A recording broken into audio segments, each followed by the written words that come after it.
오늘 강의 제목은 대환란이 필요한 이유입니다. 오늘 다 같이 기도하겠습니다. 하나님 아버지, 오늘도 저희에게 은혜를 부어주시고자 불러주시니 감사를 드립니다. 마지막 때에 바른 진리 위에 굳게 서서 영적 전쟁에서 승리할 수 있도록 능력을 부어 주시옵소서. 영분별의 은사를 주셔서 진리와 거짓을 정확하게 분별할 수 있는 은혜도 허락하여 주시옵소서. 마치는 시간까지 함께해 주실 줄 믿고 감사를 드리며 예수 그리스도 이름으로 기도를 드립니다. 아멘. 지금 우리가 사실은 요한계시록 구조 분석이라고 하는 타이틀로 이제 공부를 이제 시작을 했습니다. 근데 그 동안에 많은 주변적인 공부를 또 했고요. 이제 오늘 이제 마침내 이제 그 동안 여러 주간에 걸쳐서 이제 기초적인 공부를 했습니다. 그것은 이제 대환란. 우리가 그 요한계시록의 주제는 무엇이냐? 그거는 7년 대환란입니다. 7년 대환란. 그래서 이제 이 대환란이라고 하는 것이 이제 요한계시록의 가장 큰 주제인데, 대환란하면 우리가 보통 환란도 아니고 가장 큰 환란이죠. The Great Tribulation. 우리가 영어로 말하면 이렇게 이제 말씀을 드릴 수 있단 말이죠. 트리뷸레이션이라는 게 이제 환란 혹은 시련, 뭐 이렇게 우리가 번역을 할 수가 있습니다. 그러니까 여기에 보면 대환란이라고 하는 것이 이제 대자가 붙었어요. 그러니까 보통 큰 환란이 아니죠. 그러면 여기서 환란이라고 말하는 거는 이제 시련 혹은 그 시련 속에 우리가 당하는 고통이 이제 주제가 되겠죠. 그래서 그동안 이 고통 문제에 대하여 우리가 공부를 참 많이 했어요. 이 고통 문제는 우리가 인간의 이성과 인간의 입장에서는 도저히 이해가 불가능한 주제입니다. 그래서 이 구속사적으로 이 고통을 해석해야 돼요. 그래서 항상 여러분들이 성경을 해석할 때는 그게 어느 부분이든 이 구속사라고 하는 측면을 우리가 생각을 해야 되죠. 이 구속사라고 하는 게 이제 아주 중요한 개념인데, 그렇죠? 아주 너무나 중요한 단어이기도 해요. 이 구속사라고 하는 거. 여기 구속이라고 하는 게 뭡니까? 이 구원한다 뜻이죠. 구원한다, 건져낸다. 속이라고 하는 것은 그냥 구원하는 것이 아니라 뭔가 값을 치르고, 여기 보면 조개패가 들어가 있잖아요. 이 속이라는 단어에 조개패가 먼저 들어가고 그 다음에 팔매가 들어가 있어요. 그러니까 조개라고 하는 것은 돈, 그때 고대에서는 이제 하나의 거래의 수단이었죠. 그래서 조개를 주고받는, 그러니까 어떤 우리가 구매한다 할 때 값 주고 그 사람을 거기에서 건져내요, 해방시키는 거. 이게 속이잖아요. 그래서 우리가 하나님께서 인간을 창조하신 것은 사실 구속이 목적이죠. 이 구속. 그래서 이 고통 문제도 이 구속사적 관점으로 해석하지 않으면 절대 풀리지 않습니다. 여러분들이 기억하셔야 돼요. 이 구속사적 관점. 그러면 구속사에 있어서 가장 핵심이 뭘까요? 바로 그것은 바로 인간에게 하나님의 생명을 주시는 것이죠. 생명. 하나님의 신적 성품인, 속성인, 본질인 생명을 주는 것이에요. 근데 그 생명을 주기 위해서 우리에게 뭐가 필요하냐? 바로 고통이 필요하다는 것입니다. 그래서 오늘 지금까지 역사상 수많은 위대한 사실은 종말론, 특히 요한계시록을 강의하는 학자들이 많이 있었어요. 그래서 나름대로는 정말 요한계시록을 뭐 잘 풀어보려고 시도를 많이 했는데, 제가 볼 때는 대다수가 다 정확하게 요한계시록을 해석하는데 실패를 했습니다. 그 이유가 뭘까요? 구속사적 관점으로 대환란을 해석하지 않았기 때문에 그래요. 구속사적 관점으로 환란의 의미가 무엇인지를 규명하려고 하지 않고 그냥 7년 대환란에 일어나는 하나의 그 사건 나열 중심으로 요한계시록을 해석하려고 했기 때문에 원래 하나님이 의도하셨던 요한계시록의 중심 주제인 대환란이 무엇을 의미하는지 또 어떠한 목적으로 우리에게 주어졌는지에 대한 정확한 해석이 사실은 그동안 인류 역사의 신학자들 속에서 미흡했던 것이 사실입니다. 그래서 제가 오랜 기간 동안 이 시련 혹은 고통이라는 주제, 특히 대환란, 환란의 핵심이 되는 이 고통 문제를 다룰 수밖에 없었던 거예요. 그래서 여러분들과 함께 이제 마침내 오늘부터 요한계시록의 문턱에 이제 들어가게 되었어요. 이제 한 가지 또 말씀을 드리고 싶은 것은 여러분들에게 지난주에 나눠드렸던 그리스도인의 완전, 프랑스와 페넬롱의 요약본을 항상 갖고 다니세요. 요한계시록 끝날 때까지 이제 수시로 제가 이 내용에서 인용을 할 것입니다. 이것은 그냥 한번 보고 이렇게 보관해 두는 자료가 아니라 수시로 여러분들이 묵상하면서 반복적으로 봐야 돼요.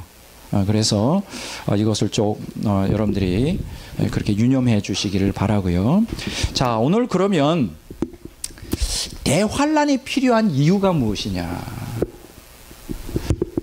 왜 하나님께서는 구속사를 이제 종결시키는데, 그렇죠? 구속사를 종결시키는 거죠. 그러면 대환란의 궁극적인 목적이, 그 기능이 뭘까요? 두 가지죠.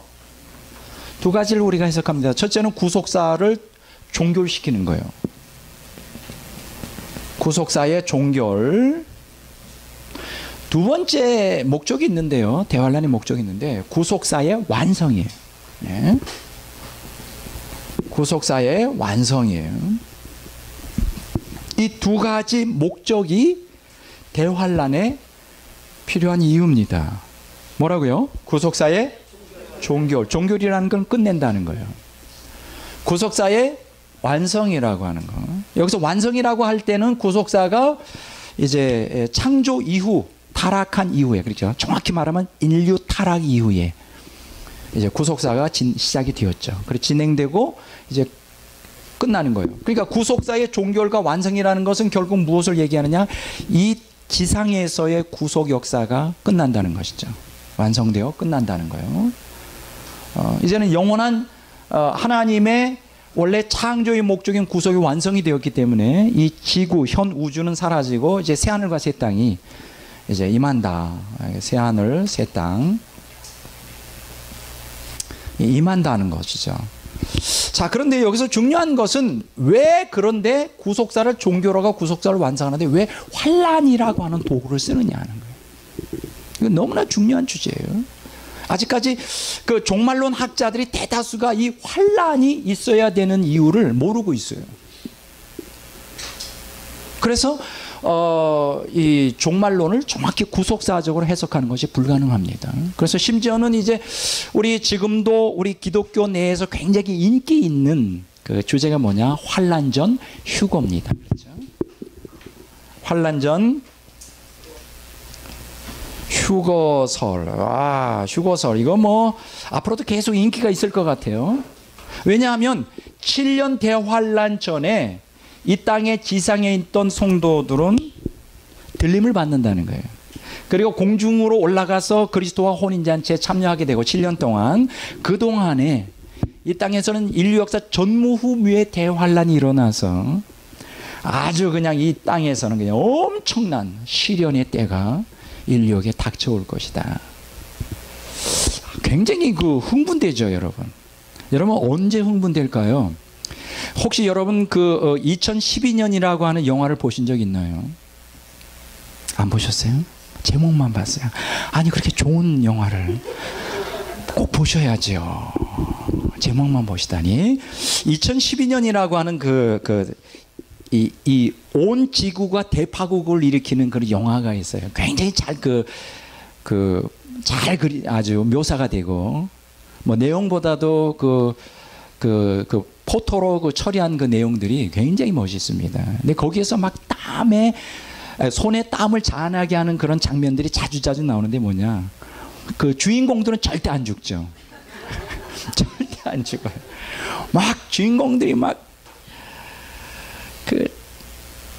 이제 온 지구가 쪼개지고 막 지진이 일어나 그냥 막 땅이 함몰되고 무너지고 하는데 막 건물들이 다 넘어지는데 그 차를 이제 가지고 가는데 아슬아슬하게 바로 뒤에 있는 사람들 다 죽는데 자기는 안 죽는 거예요. 그리고 비행기도 이제 공항에 도착해가지고 비행기를 타는데 막 아슬아슬하게 그냥 타가지고 아슬아슬하게 그럴 때 이제 막 사람들이 흥분되죠. 남들은 죽는데 자기가 안 죽는 거고 굉장히 흥분되는 거예요. 이제 그게 이제 환란전 휴거설의 묘미죠. 남들은 다 죽어 자빠지는데 자기는 안 죽는 거예요. 왜 사람들이 환란전 휴거설에 열광할까요? 왜냐하면 7년 대환란이라고 하는 이 고통을 하나님이 사랑하는 자들이 허락했을 리 만무라는 거예요. 고통에 대한 또 환란에 대한 구속사적인 관점이 결여되어 있기 때문에 기독교인들은 절대로 고통을 당하지 않는다는, 당해서는 안 된다는. 왜냐하면 하나님이 우리를 사랑하시고 또 하나님은 전능하신 분이기 때문에 우리를 그 고통에서 건지시지 시련과 고통을 당하게 하지 않는다는 것이 오늘날 대다수 기독교인들의 가지고 있는 개념이에요. 이것은 아니에요. 이거는 성경을 잘못 해석하고 있는 거예요. 자, 그러면 왜 오늘 우리에게 대환란이 필요한가? 좀 계속 집중적으로 지금 이제 다뤄보는 것입니다. 자, 이러한 근본적인 우리에게 대환란이 이제 필요한 이유에 대하여 이제 우리가 인류 역사 멀리까지는 가지는 못하고요. 이제 계몽주의 시대, 그러니까 18, 19, 20, 21세기를 간단히 좀 정리를 해서 요약을 해봐야 돼요. 우리가 18세기, 19세기를 무슨 시대라고 말하느냐? 모던 시대라 그래요. 모더니즘이라고 그러죠. 따라서 합시다. 모던 시대. 이 모던이라고 하는 단어는 근대 혹은 현대라 번역할 수 있습니다. 자, 18, 19세기를 모던 시대라고 말하고 그것을 그 당시를 이끌었던 사상을 계몽주의 사상이다. 그래서 18세기를 계몽주의 시대 이렇게 말합니다. 그러면 계몽주의 시대의 가장 중요한 화두가 뭐였느냐? 바로 이성주의예요. 합리주의, 이성주의로 드러나는 사상 시대인데, 이 이성주의 혹은 합리주의라는 게 뭐냐? 이제는 그동안 그 전까지는 모든 진리의 평가 기준이 하나님이었어요. 그런데 이제는 모든 진리 거짓의 평가 기준은 인간의 이성이 되었어요. 그 인간 이성, 그러니까 계몽주의의 이성주의의 문을 열었던 사람이 그 유명한 그 데카르트라고 하는 사람이죠. 근대 철학의 아버지라고 하는 이 데카르트를 통하여 인간 이성이 하나님의 자리에 이제 이르게 된 거예요. 그래서 사실 이제 많은 철학자들은 18세기 계몽주의 시대를 이성주의 시대다 말하면서 하나님을 그때 본격적으로 떠났던 시대, 완전히 하나님에게서 등을 돌리고 이제 인간이 그 하나님의 자리에 이르는 그런 시대를 이제 모던 시대 혹은 계몽주의 시대, 그게 18세기부터 시작되었다. 자, 그러면서 18세기부터 이제 하나님을 떠나는데, 하나님을 떠나 완전히 인간이 하나님의 자리에 앉게 하는데 굉장히 결정적인 역할을 했던 게 뭐냐면 근대과학의 급속한 발달이었어요. 여러분들이 다 잘 아실 겁니다. 산업혁명이 일어나죠. 그 영국에서 그걸 뭐라 그러죠? 증기기차 혹은 증기로 돌리는 그거로 이제 방직기계를 다 돌리게 되는데, 산업혁명이 이제 기계화, 그러니까 과학이 급속도로 발달하면서 이제 산업혁명이 일어나죠. 자, 과학이 급속한 발달과 더불어 거기에 무엇이 발달하느냐? 물질 문명이 급속도로 이제 발달하게 됩니다. 물질 문명. 자, 그래서 물질 문명이 급속도로 발달하면서 이제 사실은 20세기는 우리가 저와 여러분들이 살아왔던 그 20세기는 물질 문명이 극도로 발달했던 시대예요. 그 인류 역사 어느 시대에도, 그러니까 19세기 말까지도 사실은 여러분 아십니까? 그때 당시에 사람들은 마차를 타고 다녔단 말이에요. 19세기 말까지. 근데 20세기 들어오면서 20세기 초반부터 뭐 1차 세계대전, 2차 세계대전 전쟁을 일으키면서 이제 비행기가 발명이 되고요. 이제 자가용 포드를 통하여 자동차가 발명이 되고, 그리고 이제 대중문화를 선도하게 된 게 그 전까지는 이제 극장이라 그래도 이제 연극을 통해 됐는데, 이제는 1920년대, 30년대 뭐 에디슨을 통하여 그 뭐예요?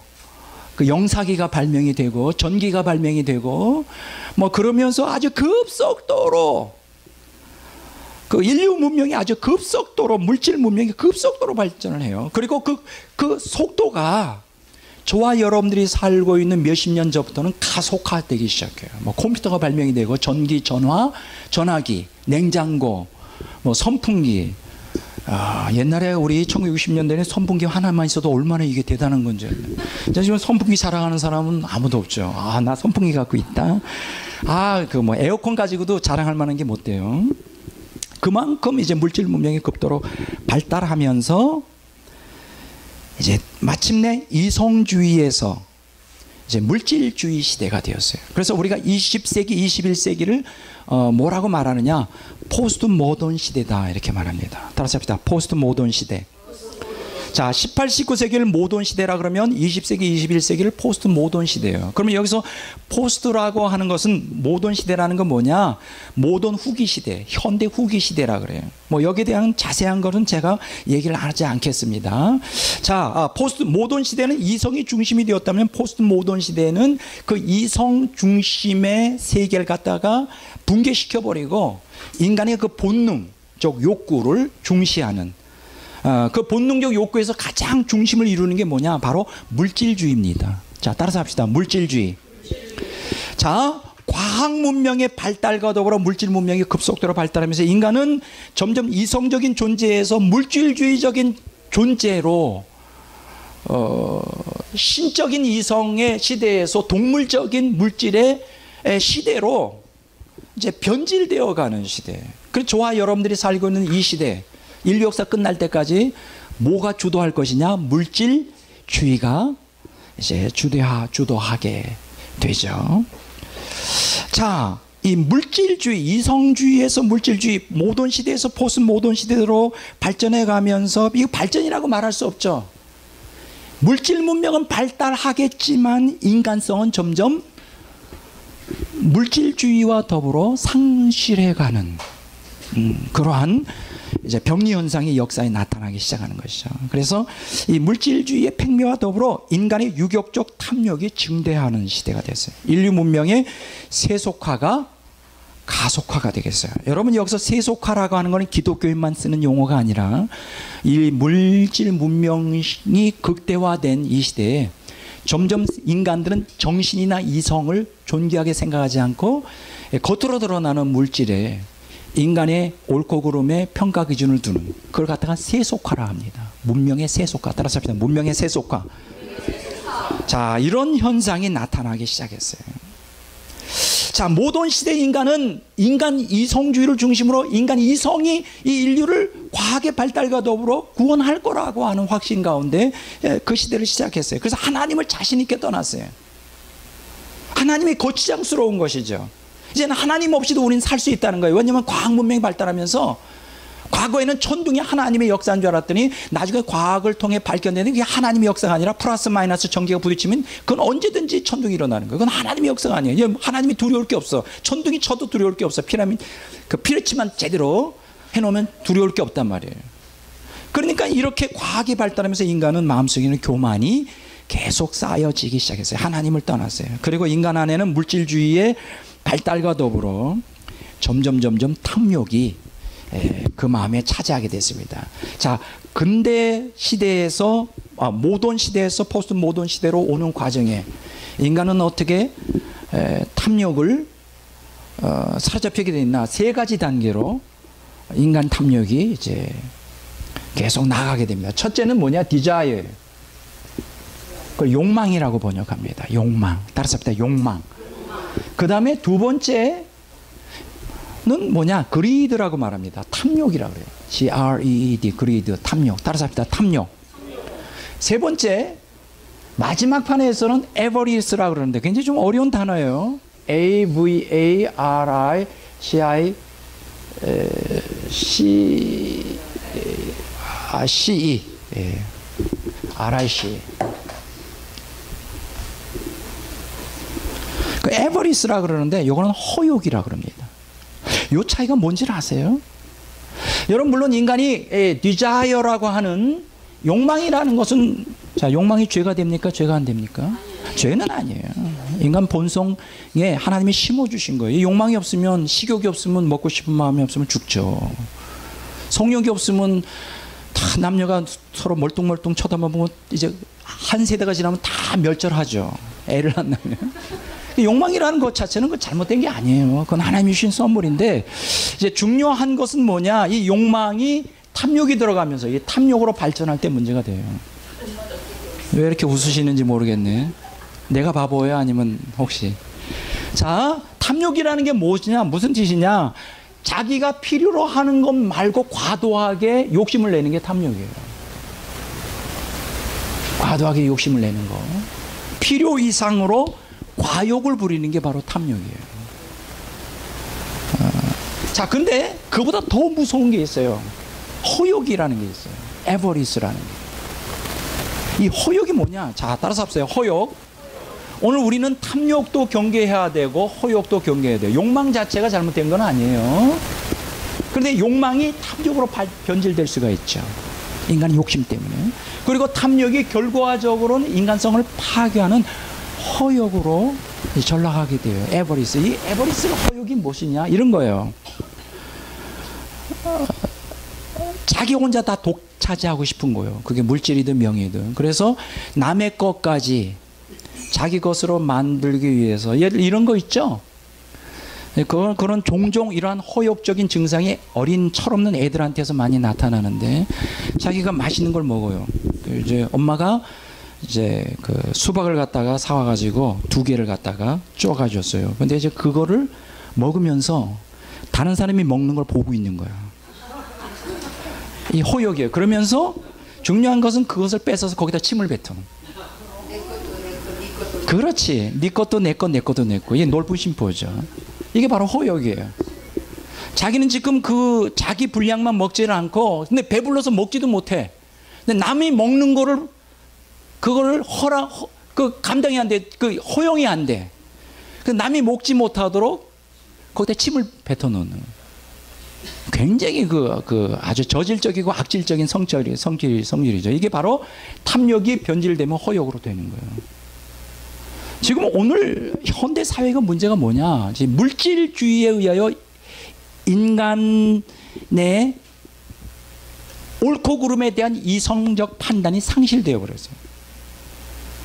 물질을 통하여 그 사람이 가지고 있는 물질에 의하여 그 사람이 평가가 되는 시대인데, 지금 오늘 이 사회를 병들게 하는 게 뭐냐? 탐욕으로부터 시작하여 과도하게 자기가 독점하려고 하는 거. 그게 무엇이든지.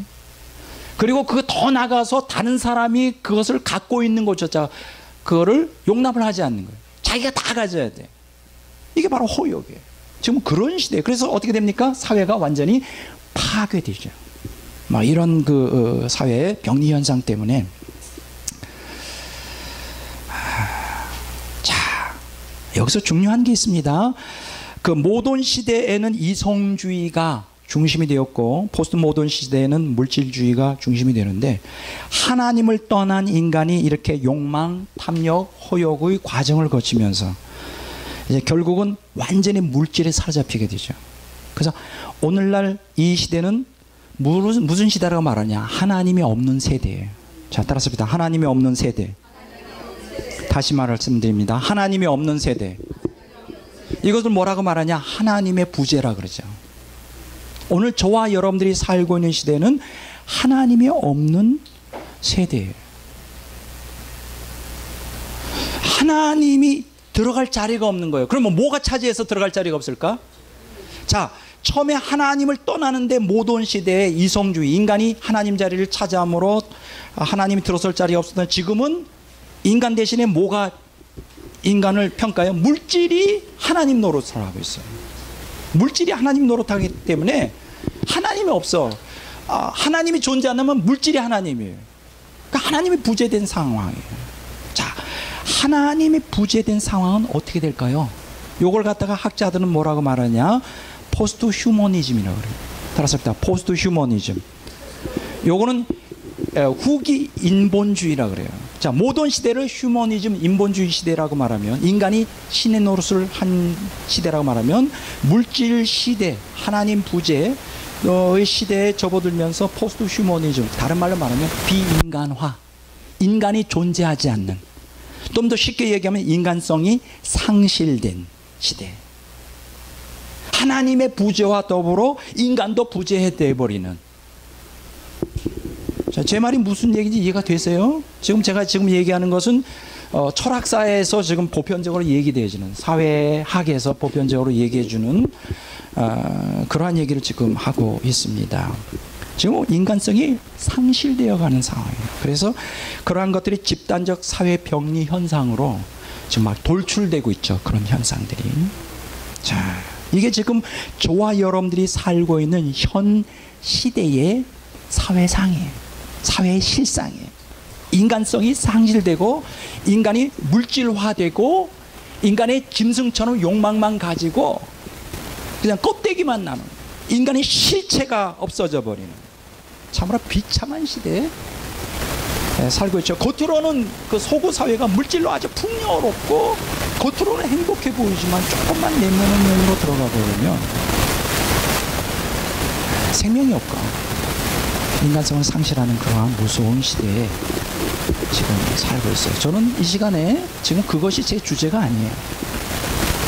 지금 제가 더 걱정하는 것은, 세상보다 더 걱정하는 것은 바로 이러한 인간성 상실의 하나님의 부재, 물질주의가 대세를 이고 있는 이 시대에서 이러한 포스트 모던 정신에 기독교가 물들어, 그러니까 좀 더 구체적으로 말하면 기독교가 세속화되는 것은 오늘날의 하루 이틀의 문제가 아니라 모든 시대부터, 계몽주의 18세기부터 오늘날까지 거의 300년 동안 점차적으로 이 세속화에 의하여 기독교가 침식을 당합니다. 여러분, 침식이 뭔지 아세요?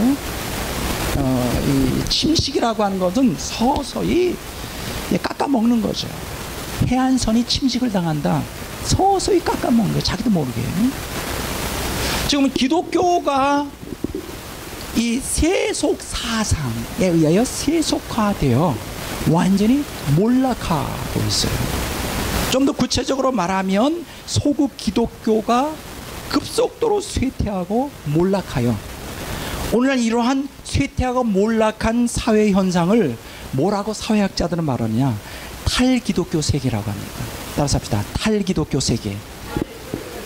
자, 탈기독교 세계라는 것은 그 전에는 그래도 기독교가 사회에 영향을 끼쳤고 주도적인 역할을 했으나, 이제는 신의 부재와 더불어 이제는 기독교가 인류 사회에 아무런 영향을 끼치지 못하고 오히려 기독교가 붕괴되어 기독교 정신이 완전히 없어져 버리는 탈기독교 세계가 도래했다고 말합니다. 이거는 이제 기독교의 세속화라는 말과 이제 같이 들 수 있어요. 자, 그래서 이러한 탈기독교 세계에서 지금 기독교가 차지하는 것은 뭐냐? 교회가 세속화되어 아무 힘이 없는 거예요. 세상 정신이 그 안에 다 들어가 있어요. 교회도 지금 물질주의로 아주 팽배된 상태에 있어요. 지금 아주 심각합니다. 서구 기독교, 미국과 유럽 기독교들이 점점 더 쇠퇴와 몰락의 길에 들어서 있어요. 기독교가 세속화됐어요. 세상 사람들처럼 하나님을 믿는다고 하지만 사실은 하나님이 부재된 신앙생활들을 이제 하고 있는 것이죠. 요 근래 아주 참 재미있는 책을 좀 읽었어요. 이런 책이에요. 제가 그 책을 안 가져오고 이제 그걸 좀 요약한 거를 가져왔는데, 뭐냐, 제목이 뭔지 아세요? 그럴 바엔 차라리 교회 가지 마라. 아주 재미있어요. 아주 충격적이에요. 그럴 바에는 차라리 교회 가지 마라. 형식적인 신앙에서 벗어나 우리가 따라야 할 예수님의 방식. 밥 호스테틀러라고 하는 사람이 쓴 책인데, 이 책의 내용은 뭐냐, 오늘날 현대 기독교인들의 신앙 생활을 아주 꼬집어서 얘기한 것이요. 그런 식으로 신앙생활 해봤자 형식주의에 불과하니까, 그렇게 해봐야 진짜 하나님 만나지 못하니까 그렇게 하려면 하지 말아요. 아주 재밌는 얘기가 많이 있어요. 이제 보통 우리가 신앙생활하면 이렇게 얘기하잖아요. 한 주도 빠지지 않고 예배 참석하고 꼬박꼬박 11조 내고, 잠자리에 들기 전에 또 무릎 꿇고 기도하고, 또 늘 이제 스케줄에 따라 성경을 통독을 계획하고, 또 가난한 사람 보면 자동적으로 지갑에 손이 가고 교통복귀도 잘 지키고 모든 사람에게 친절하다. 그러면 오늘날 기준으로 보면 진짜 A급 신자죠. 근데 이 저자는 뭐라고 얘기하냐면, 그렇게 해가지고 A급 신자가 되는 건 아니다. 그는 얼마든지 형식주의로도 그렇게 할 수 있다. 신앙의 본질을 찾으라. 그래서 오늘날 현대 신앙의 본질을 잃어버린 변질된 기독교를 아주 신랄하게 꼬집는 거예요. 굉장히 재밌을 것 같죠? 근데 재미가 하나도 없어요. 제가 요 근래에 몇 권의 책을 읽었습니다. 저는 아주 그 진리를 추구하는 데 있어서는 누구보다도 그 갈망이 강한 사람이에요. 그래서 사실은 우리 저만이 아니라 여러분들도 꾸준히 공부를 하셔야 돼요. 왜냐하면 그래야 자기의 그 틀에서 벗어날 수가 있어요. 그래서 책을 꾸준히 보는데, 제가 2주 동안 열심히 참 뭔가 다른 것을 줄 수 있는 책이 있을 것 같아서 그 제목을 보니까 참 좋아요. 그리고 이제 예스24에 들어가서 리뷰를 보니까 그럴듯해요. 그래서 책을 몇 권 사서 봤는데 다 실망했어요. 예를 들면 러셀 디 무어라고 하는 사람이 쓴 왜 우리는 유혹을 이길 수 없는가. 그 주제가 괜찮아요. 또 론 카펜터의 내 안에 적이 있는 이유. 그리고 좀 아까 제가 설명한 그럴 바엔 차라리 교회 가지 말라. 밥 호스테틀러. 또 한 권의 책을 읽었는데, 교회의 각성, 찰스 스윈들. 아주 기대감을 가지고 뭔가 여러분들에게 정말 획기적인 좋은 말씀을 전하고자 하는 열망을 가지고 열심히 땀을 뻘뻘 흘려가면서 읽었는데 실망했어요. 그래서 2주 동안 굉장히 제 마음이 독서를 통해 은혜를 별로 못 받아서 이렇게 좀, 그래서 왜 그럴까? 제가 왜 실망한 것 같아요? 이렇게 교회의 각성을 촉구하는 이러한 책들, 그래도 이 사람들은 그래도 깨어있는 사람이에요. 그렇죠? 이런 책을 통하여 기독교인들을 깨우고자 책을 썼는데, 그들조차 자기들이 얼마나 세속화되어 있는지를 모르는 거예요. 그래서 참 심각하다. 너무 지금 우리 기독교의 이 영성이다, 신앙이라는 게 너무 좀 심각하다 하는 생각을 가졌어요. 읽어볼 만한 게 없어요. 이 책도 대단한 책이죠. 지금 제가 이 한 권만 가졌는데, 교회의 각성, 찰스 스윈들, 아주 유명한 사람이잖아요. 근데 이렇게 유명한 사람들인데 이런 책들, 그리고 지금 이 책을 지금 읽고 있는데, 예수 그리스도의 주님 되심, 존 메가더. 이건 참 좋은 책이에요. 근데 이 책들을 다 읽었는데도 마음이 허한 거예요. 왜 그럴 것 같아요? 여러분들 어떻게 생각합니까? 왜 제 마음에 감동이 안 오죠? 왜 감동이 안 올까? 왜냐면 이 사람들은 하나님의 말씀을 해석하는데 그냥 이론적으로만 풀고 있어요. 여러분, 일반 학문과 신학이나 신앙서적이 다른 게 있는데, 그게 뭔지 아세요? 일반 학문들은 과학적인 발견이든 그게 사회학의 이론이든 그냥 이론으로만 풀면 돼요. 그래도 그게 문제가 그렇게 대단히 심각하지 않습니다. 어떤 사회 현상만 가지고도 좋은 책이 될 수 있어요. 그러나 신앙이나 신학책은 반드시 그것은 하나님과 연결되어 있고, 또 그게 성경과 연결되어 있고, 그렇죠? 그것을 단순히 신학적인 이론이나 혹은 성경 이야기만 나열하고 자기가 거기다 이야기를 붙인다고 해서 그게 생명이 있는 게 아니거든요. 그러니까 제가 지금 2주 동안에 여러 권의 책을 읽으면서 실망한 게 뭐냐, 생명이 없어요. 머리에서만 맴돌아요. 머리에서만 이렇게. 그것도 제대로 올바로 정리된 지식이 아니라 못하러 이런 책들을 썼을까 하는 그 실망감이 막 있는 거예요. 이게 지금 보편적인 기독교 현상이에요. 이 책은 그래도 나요, 좀 나요. 이 외에 많은 책들이, 쓰레기 같은 책들이 너무 많이 나오고 있다. 생명을 살리지 못해요. 그 이유가 뭘까? 오늘 기독교가 전반적으로, 그게 복음주의든 무엇이든, 심지어는 기독교를 각성시키려고 하는 사람들조차 너무나 세속화되어 있다. 너무나 그 고통을 싫어해요. 한마디로 말하면 그들에게 하나님이 고통을 통하여 송화를 촉구할 텐데, 고통을 싫어하고 물질 문명화된 사회 속에서 사실은 고통을 회피하고 그것을 외면할 수 있는 길이 많이 있잖아요. 그냥 편하게 신앙생활을 하는 거예요. 편하게 신앙생활을 하다 보니까 어떻게 돼요? 아주 정말 그 생명이 없는, 읽으나 마나. 그래서 요새 제가 딜레마에 빠졌어요. 무슨 책을 읽을까? 기독교 서적을 읽어도 감동이 없어요. 그러면 못하러 읽어요, 그걸 제가. 아주 딜레마에 빠졌어요. 어디에 정말 진리를, 바르게 생명을 전하는 책이 있을까? 지금 계속 찾고 있어요. 현대 후기 신학과 신앙의 특징이 3가지예요. 첫째가 뭐냐? 너무나 피상성. 따라서 피상성.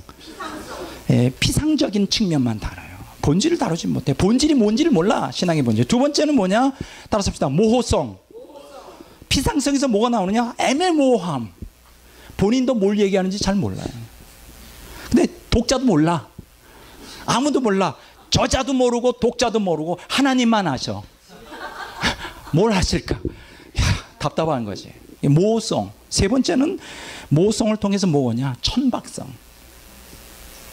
저는 오늘 현대 후기 신학과 신앙의 대다수가 이러한 피상성과 모호성과 천박성의 절정이라고 나는 생각을 해요. 저는 그래도 A.W. 토저를 제 멘토라고 제가 여기고 있잖아요. 제가 그분을 존경합니다. 존경하는 이유가 뭔지 알아요? 그분이 뭐 글을 잘 써서도 아니에요. 위대한 신학자로서도 아니에요. 사실은 솔직히 말해서 그렇게 위대한 신학자는 아니에요. 글을 잘 쓰는 것도 아니에요. 한번 A.W.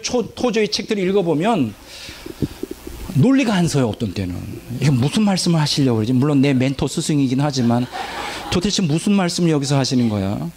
이 말했다 저 말했다 막. 물론 이분이 이제 글로 쓴 게 아니라 이제 이분이 강의하는 거를 밑에서 적어서 그걸 정리한 것이 책인데, 근데 제가 A.W. 토저를 내 멘토로 삼는 이유가 있어요.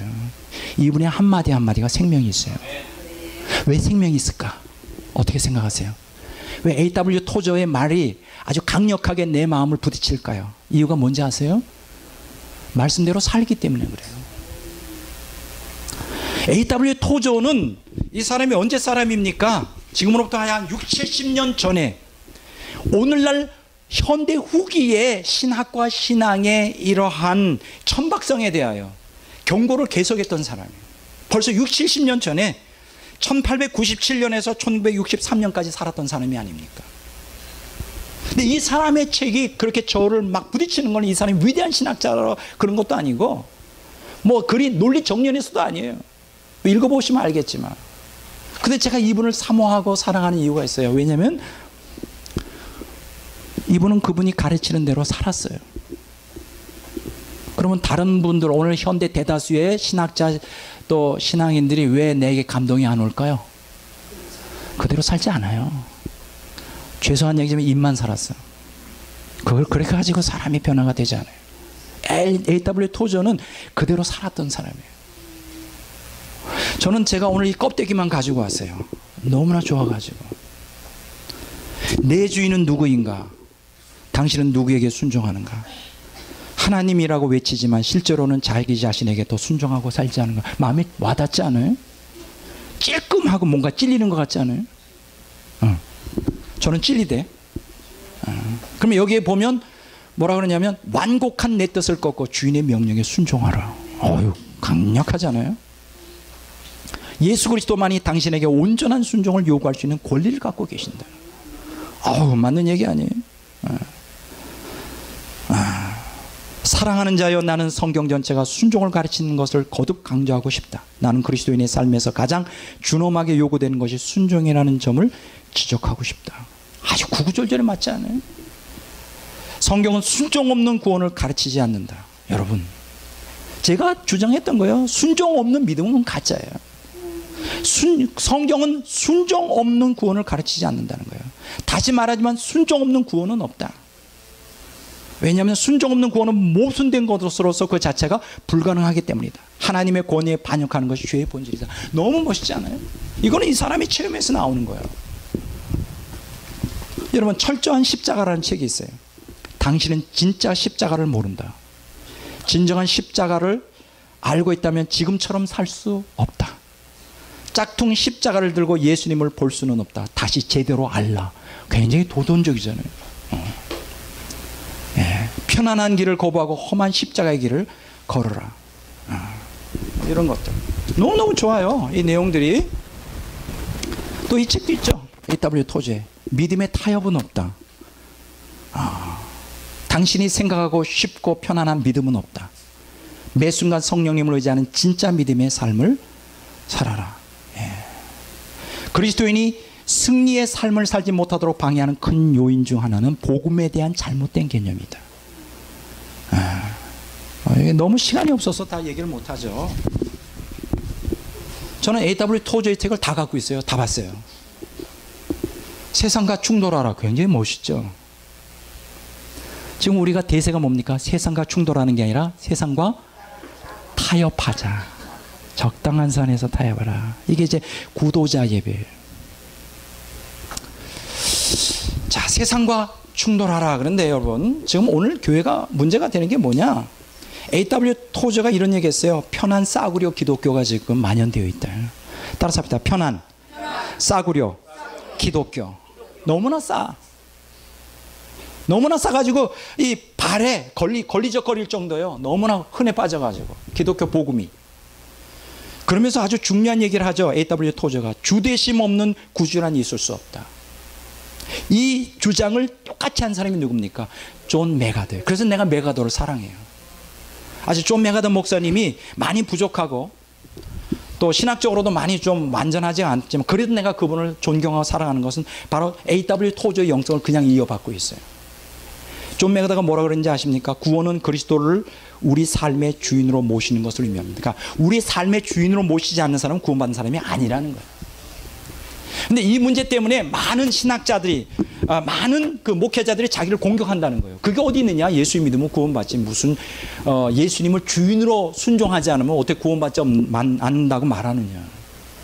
이 사람이 이 책을 좀 여러분들이 꼭 읽어보시기 바랍니다. 예수 그리스도의 주님 되심. 아주 중요한 책이에요. 요 근래 나온 책이에요. 이분이 뭐라고 얘기하느냐? 이 책에서 그리스도인의 참된 표징이 뭐냐? 그리스도인의 참된 표징이 뭐냐? 참된 제자의 도를 살아가는 것이 그게 그리스도인의 참된 표징이라는 거예요. 제자의 삶을 살지 않는 건 가짜라는 거예요. 저는 거기에 동의합니다. 그건 가짜 구원받은 거예요. 제자가 별도로 구원받는 사람 따로 있고 제자가 별도로 있는 게 아니에요. 예수님의 제자는 곧 바로 그건 구원받는 그리스도인이고 바로 그리스도인이 바로 예수님의 제자예요. 그러면 참 제자로서의 표징이 뭘까? 이 사람 말하기를 주님을 닮는 거라고 그랬어요. 참 제자는 예수님의 성품을 드러낸다는 거예요. 참 제자는 그분의 이름뿐만 아니라 그분의 성품을 드러내야 된다는 거예요. 성경을 한번 찾아보도록 하겠습니다. 예. 자, 마태복음 10장 24절 25절이에요.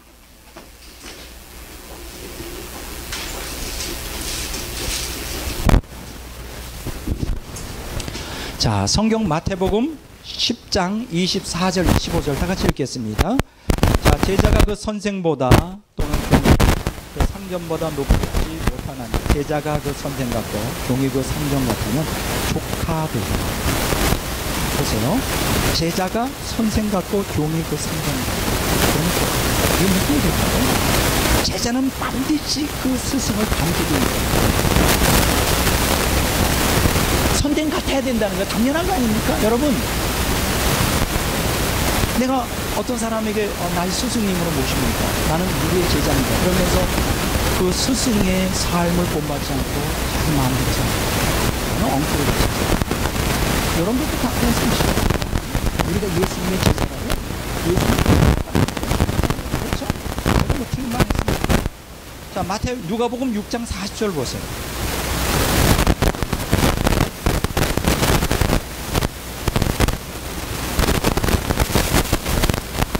누가복음 6장 40절 하입니다.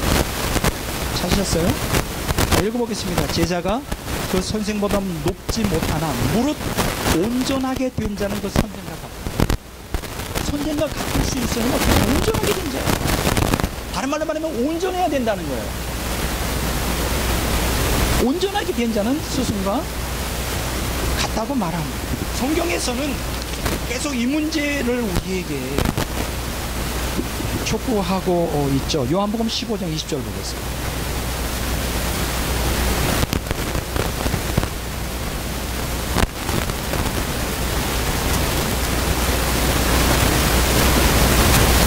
자, 다 같이 한번 읽어보겠습니다. 요한복음 15장 20절. 내가 너희에게 종이 주인보다 더 크지 못하다 한 말을 기억하라. 사람들이 나를 박해하였은즉 너희도 박해할 것이야. 내 말을 지켰은즉 너희 말도 지키리라.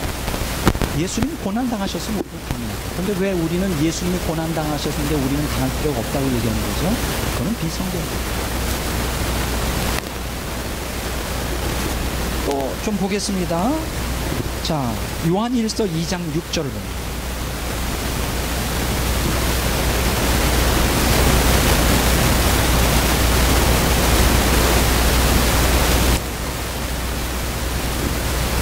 요한일서 2장 6절을 다 같이 읽어보도록 하겠습니다. 찾으셨어요?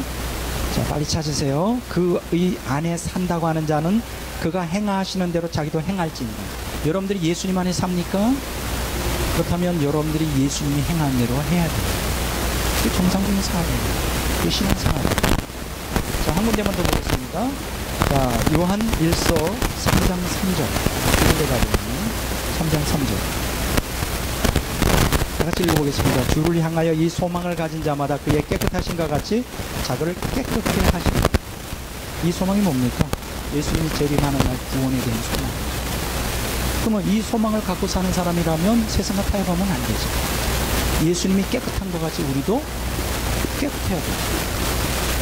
자, 4장 17절 봅니다. 요한일서 4장 17절. 다 같이 읽어보겠습니다. 이로써 사랑이 우리에게 온전히 이루어진 것은 우리로 심판날에 담대함을 가지려 하려 함이니 주께서 그러하신 것 같이 우리도 이 세상에서 그러하니라. 이게 무슨 뜻이에요? 주께서 그러하신 것 같이 우리도 이 세상에서 그러하다. 이게 무슨 뜻이에요? 주님께서 이 땅에서 거룩하게 사신 것처럼 우리도 주님처럼 거룩하게 이 땅에서 살아야 된다. 이거는 바로 제자의 도의 핵심 얘기예요. 그러니까 이 존 메가도, A.W. 토저도 그렇지만 지금 메가다가 뭐라고 얘기합니까? 그리스도는 참된 표준이냐? 그거는 참된 제자의 삶을 살아가는 거죠. 참된 제자의 삶을 살아가는 사람들은 누구냐? 예수님의 성품을 나타내는 성도. 예수님의 성품을 드러냅니다. 참 신자는 예수님처럼 행동한다. 참 신자가 된다는 것은 우리의 삶에서 그리스도의 성품을 드러내는 것을 의미합니다. 얼마나 틀렸습니까? 근데 이분은 굉장히 공격 많이 합니다. 이 성경적이지 않은 구원론을 이분은 그것을 처리하지 않고 있어요. 왜냐하면 이분이 이 책에서 그걸 표현하고 있어요. 자기 할아버지도 목사고 자기 아버지도 목사고 그분들이 자기한테 그걸 가르쳐요. 하나님 말씀대로 믿어요. 그래서 자기는 이 주대심을 통한 구원론을 자기는 처리할 수 없다. 성경이 가르치고 있기 때문에 자기는 그냥 성경대로 믿고 행합니다.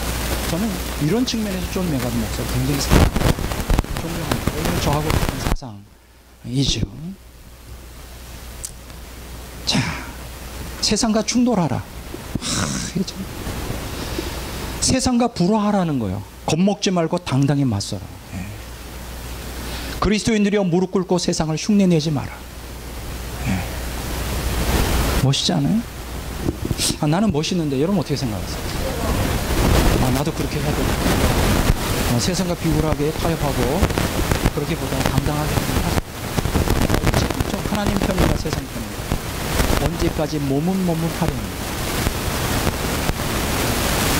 하나님이 주시는 복을 받겠는가? 세상에 던져주는 대평이 뭔지 아세요? 노련했을 때 조금 띄워주는 거예요. 그렇게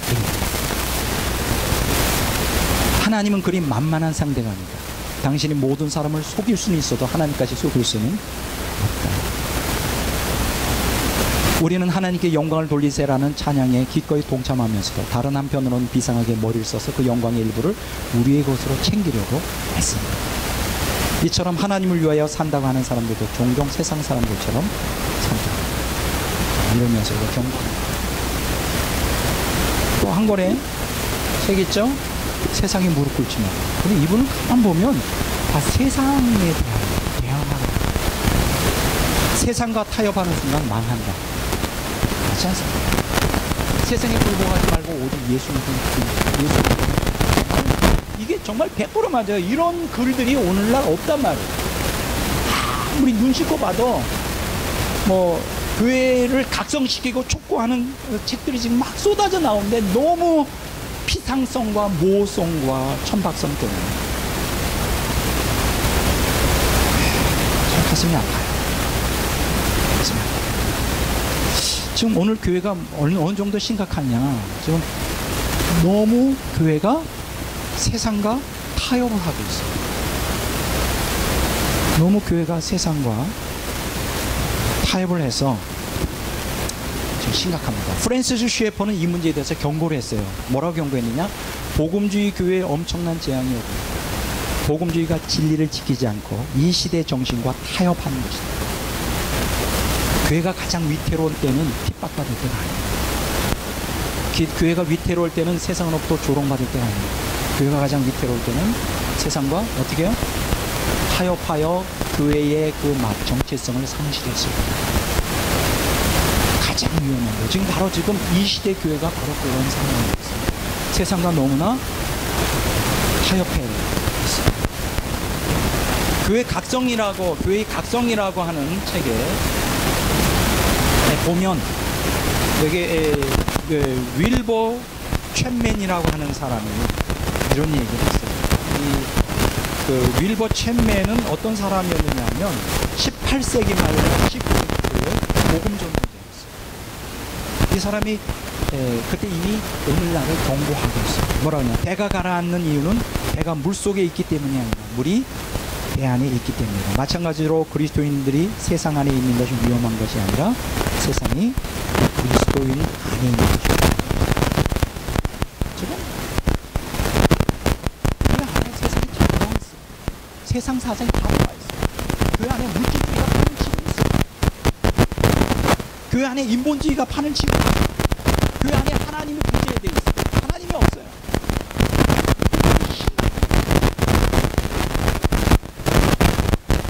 여러분, 그 미국에서 지금 주도적인 강력한 영향을 끼치는 그 윌로우 크릭 교회, 빌 하이벨스 목사님이 담임하신 윌로우 크릭 교회에 그 2007년도에 구도자 중심 교회로 이제 그걸 주창하면서 따라합시다. 구도자 중심 교회. 다시 한번 구도자 중심 교회. 이 구도자 중심이라는 게 뭐예요? 이 구도자라는 게 뭐예요? 시커죠. 뭔가 종교에 관심 있는 사람, 그러나 교회에 발 들여놓지 못하는 사람, 그 사람들에게 예수 그리스도를 전하고자 하는 의도로 이제 구도자 중심 교회 이제 운동을 벌였는데, 그래서 불신자들을 다 불러 모은 거예요. 그래서 거기서 가요도 하고 노래도 부르고, 하여간 불신자들 마음을 좀 편안하게 그들의 비율을 맞춰가지고 어떻게든지 교회로 끌어들이기 위해서. 그 교회의 각성이라고 하는 책에 보면 이제 거기에 대해서 평가를 했는데, 그리스도를 불신자들에게 소개하는 데는 효과적이었다. 구도자 중심 교회가 일단은 사람들 불러 모으는데 효과적이었다. 그러나 불신자들을 그리스도께 헌신된 제자로 만드는 데는 철저히 실패했다. 여러분, 오늘 우리에게 필요한 게 뭐예요? 신자 만드는 게 중요해요? 아니면 제자를 만드는 게 중요해요? 제가 뭐라 그랬어요? 존 메가더 목사님이 제자가 아닌 사람은 신자라고요? 아니에요. 그러니까 교회 구도자 중심 예배를 하면서 신자는 많이 불러 모았으나 그러나 제자를 만들지는 못했어요. 그게 오늘날 교회의 문제예요. 제자화가 되지 않으면 그건 가짜예요. 그 사람들은 언제든지 세상에 다시 나가고 어느 순간인지 자기 이해에 맞지 않으면 예수님을 배반하고 욕하고 돌아설 사람들이에요. 이 군중 심리에 의해서. 오늘 여러분들 목회에 있어서 중요한 것은 한 명이든 10명이든 제자화하는 게 중요해요. 예수님의 제자. 목사의 제자가 아니라 예수님의 제자. 신자를 만들면 안 된단 말이에요. 오늘 한국교회 문제는 뭐냐? 신자는 있지만 제자가 거의 없어요. 거의 없다고. 다 그냥 너무나 피상성과 싸구려 기독교. 예? 지금 신사도 운동에 있어서 가장 큰 문제가 뭔지 알아요? 지금 그 신사도 운동이 지금 정통교회의 복음교회의 주류를 이루는 운동으로 지금 서서히 미국도 그렇고 한국에도 이제 그게 장악하게 되는데, 신사도 운동에 중요한 거는 은사가 뭐 금가루가 떨어지냐 금리 빠지냐 이게 문제가 아니에요. 그거는 부차적인 것이고, 거기서 가르치는 것에 가장 위험한 것은 뭐냐? 신사도 운동에서 핵심이 되는 건 뭐냐? 일곱산 운동과 부의 이동이라는 것을 근거로 해서 목사는 반드시 부자여야 된다는 거예요. 그게 거기서 가르치는 가장 중요한 거예요. 목사는 반드시 부자여야 되고 교인들도 반드시 부자가 돼야 된다는 거예요. 여러분, 부자가 돼가지고 신앙이 바로 됩니까? 왜 오늘 서구 기독교가 쇠락했게요? 쇠퇴하고 몰락한 이유가 뭡니까? 물질 문명이 발달하면서 하나님에서 다 떠난 거예요. 부자가 되는 게 결코 좋은 것은 아니에요.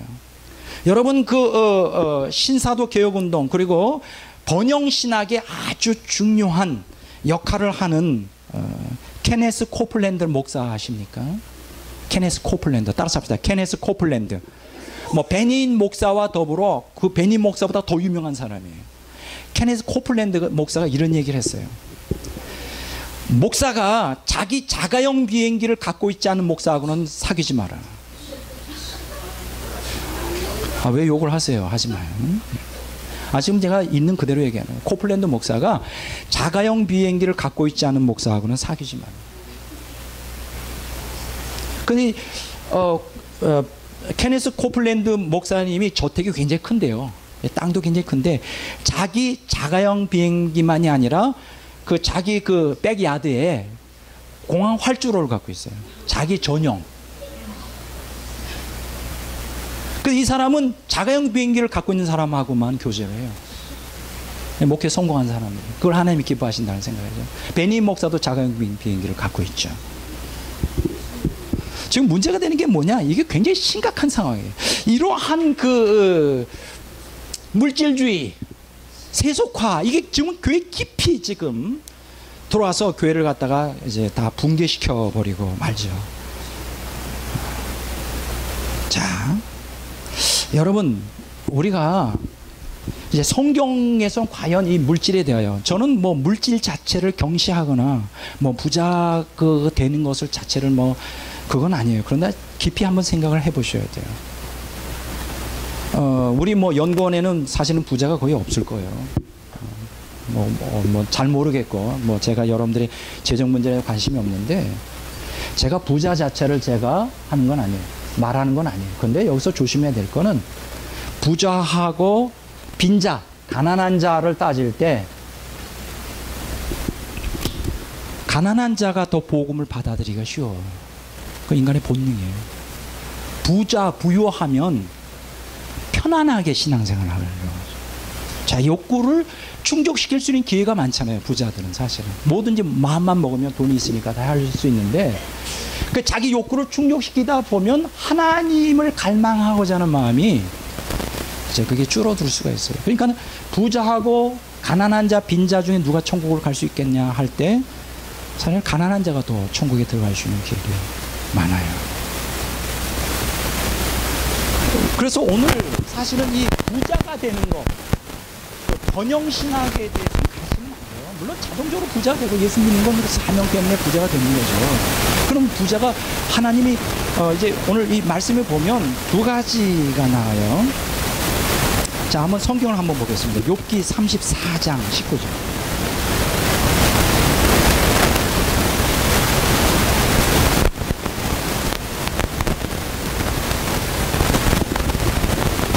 욥기 34장 19절을 다 같이 읽어보겠습니다.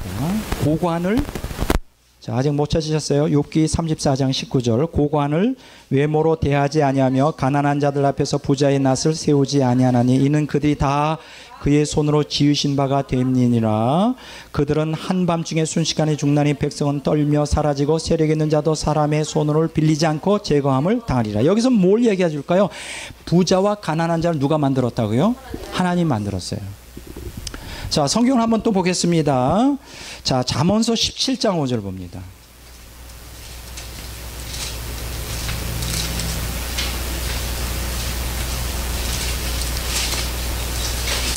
자, 다 같이 읽어보겠습니다. 가난한 자를 조롱하는 자는 그를 지으신 주를 멸시하는 것이요. 여기 보면 가난한 자를 조롱하는 자는 그를 지었다 그랬어요. 하나님이 가난한 자를 지었다 그랬어요. 자, 22장 2절을 보겠습니다. 다 같이 읽어보겠습니다. 제가 굉장히 그 갈등을 일으켰던 구절이었어요. 잠언서 22장 2절 다 같이 읽겠습니다. 가난한 자와 부한 자가 함께 살거니와 그 모두를 지으신 이는 여호와시니라. 여기 보면 가난한 자와 부한 자가 함께 살거니와 그 모두를 지으신 이는 여호와라는 거예요. 나는 이 말씀이 이해가 잘 안 됐어요. 이 강의를 하기 전까지 잘 이해가 안 됐어요. 왜냐하면 부자를 만든 거는 그 이해가 돼요. 하나님 복을 주신 부자가 되잖아요. 근데 가난한 자를 하나님이 만드셔? 그럼 제가 의문됐던 게 하나님이 왜 가난한 자를 그냥 가난하게 살게 내버려 둘까? 부자 만들면 되잖아. 근데 그 가난한 자도 하나님 만드셨다는 거예요. 부자도 이 땅에 존재하고 가난한 자도 존재한다는 거예요. 잘 이해가 잘 안 됐어요. 사무엘상 2장 7절 한번 보겠습니다.